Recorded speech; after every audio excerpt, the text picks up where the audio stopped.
to me clear.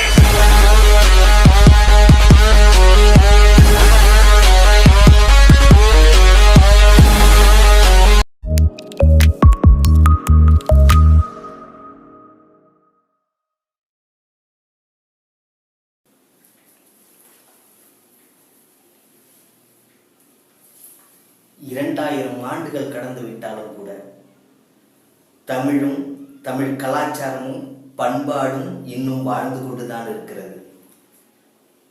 காதலை பற்றி சொல்ல வேண்டும் என்றால் காதல் காதல் காதல் காதல் கோயின் சாதல் சாதல் சாதல் என்றான் நம் புலவன்.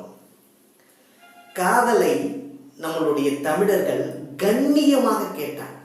எப்படி தெரியுமா?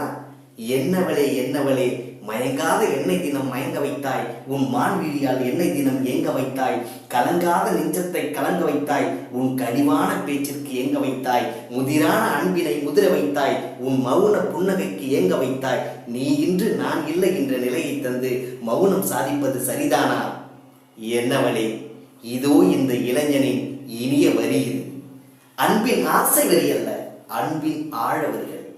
உன் அழகை ரசித்தேன், ஆற்றலற்று போனேன். உன் மழலை பேச்சை கேட்டேன், பேச்சற்று போனேன். நீ பஸ்ஸுக்காக காத்திருக்கிறாய், பஸ்ஸும் கிடைக்கிறது. நான் உன் காதலுக்காக காத்திருக்கிறேன், காதல் கிடைக்குமா? அங்க ஒரு கேள்விக்குரிய போட்டாயா?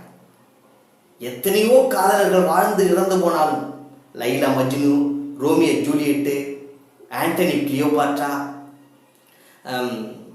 பார்வதி தேவதாசு, எத்தனையோ பேர் இறந்து போனாலும் தமிழ் கலாச்சாரம், தமிழ் பண்பாடு இதுவும் இன்றும் வாழ்ந்து கொண்டிருக்கிறது என்றால் தமிழனின் கண்ணியமான காதல் வாழ்ந்து கொண்டிருக்கிறது என்பதை நாம் உணர வேண்டும். ஆனால் இன்று இந்தியாவில் அதிக டைவர்ஸ் ஆகிறது நம் நாடாக இருக்கிறது, நமக்கு கேவலமாக இருக்கிறது. உலக நாடுகள் எல்லாம் பெருமிதத்தோடும் கலாச்சாரத்தோடும் நம்மளுடைய தமிழ் கலாச்சாரத்தை பார்த்தார்கள். இன்று அவர்கள் ஈக்குவலாக நாம் போய்விட்டோம். காரணம், அன்பு குறைந்து விட்டது.